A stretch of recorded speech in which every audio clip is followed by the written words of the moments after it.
Thanks for tuning in to Sacred Beauty Art, where beauty artists grow with intention, rhythm, and creative flow. In today's lesson, we're going to save, install, and set up your PMU brush set inside Procreate, including the color swatches that come with your download, so everything is ready before we begin practicing. This is video 3 in a 5-part series designed to help you build a strong foundation for practicing PMU digitally with Procreate. Let's begin. Let's start in the Files app. This step is important because keeping your files organized makes everything easier as you practice digitally. Go to your Downloads folder and locate the PMU Brushset file. Tap and hold on the file. Select Move. Locate and move this file to the Brushsets folder we created in video 1. Now that the brush set is saved inside the Brushsets folder, tap on the file. When you tap the file, Procreate will automatically open and install the brush set for you. Along with the brush set, you'll also receive color swatch files. These are installed the same way.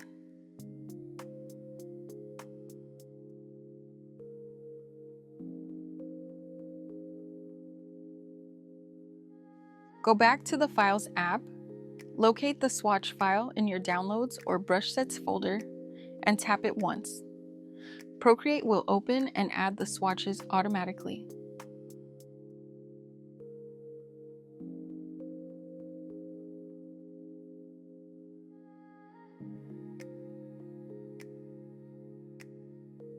Let's quickly take a look at where they live.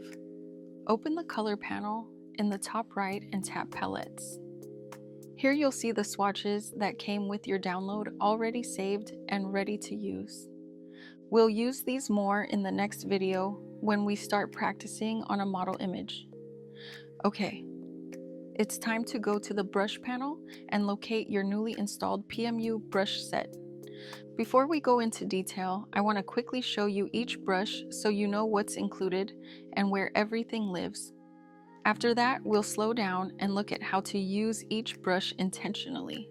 If you don't see your PMU brush set right away, you can pinch inside the brush library to zoom out, or tap this drop down and choose back to libraries. Inside the PMU brush set, you'll see the brushes grouped by purpose. At the top are the mapping brushes. These are used to plan shape and structure before any strokes are added. Next is the outline brush. This is used after mapping to softly define the brow shape and visualize edges without committing to heavy lines. Next are the stroke brushes. These are designed for practicing hair-like strokes, including Nano style and Microblading style strokes. Below that are the shading brushes. These help you build soft gradients and ombre effects like you see with powder and combo brows. And finally, you'll see the cleanup erase tool.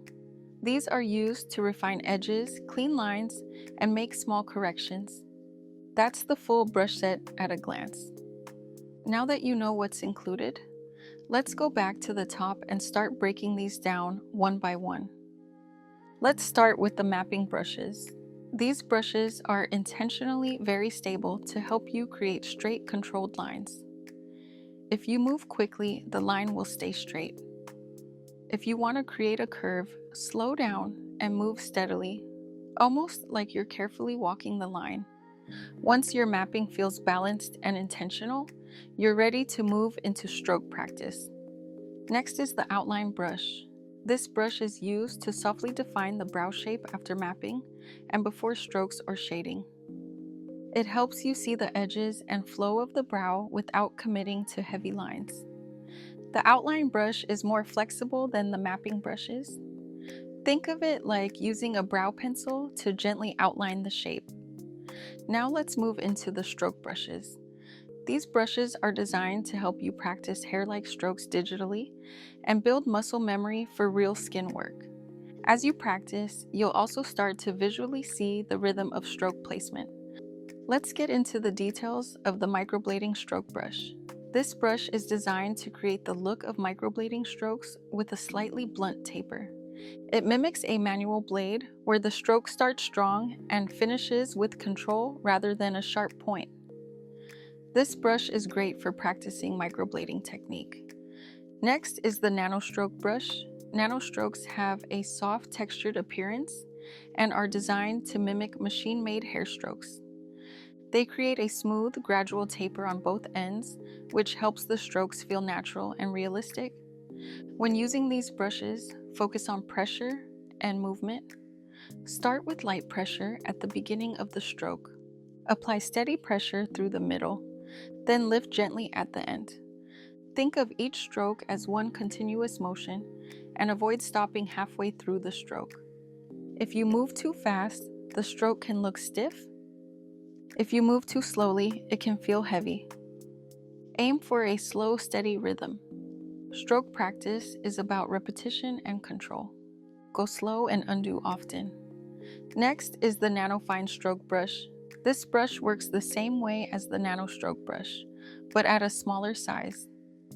It's designed so you can create very fine, delicate hair strokes without needing to constantly adjust your brush size. The Nano Fine brush is ideal when you want lighter density, softer detail, or extra delicate strokes while keeping the same smooth taper and movement. Next, we'll get into the shading brushes. These brushes are used to build softness, depth, and dimension.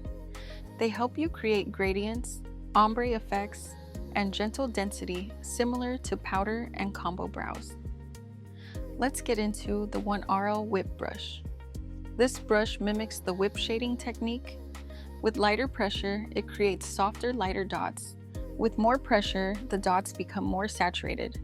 You can build depth by overlapping passes, allowing the shading to gradually deepen without harsh lines. The pendulum shading brush is designed for faster fill.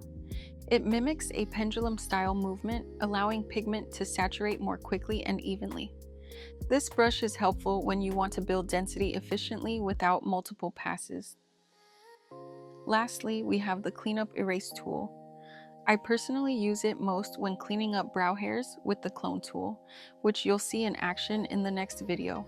If you want to erase an area, tap the eraser icon at the top. Select the Cleanup Erase brush, adjust the size as needed, and gently erase what isn't needed. That wraps up our brush set walkthrough. In the next video, we'll start practicing on a digital practice page so you can see how these brushes actually behave and begin building muscle memory. If you'd like more guidance, structured practice, and additional tips for learning Procreate as a PMU artist, you can join my Procreate course. Inside, I walk you through lessons and assignments designed to help you build confidence and consistency with digital practice. Thank you so much for watching. I'll see you in the next video.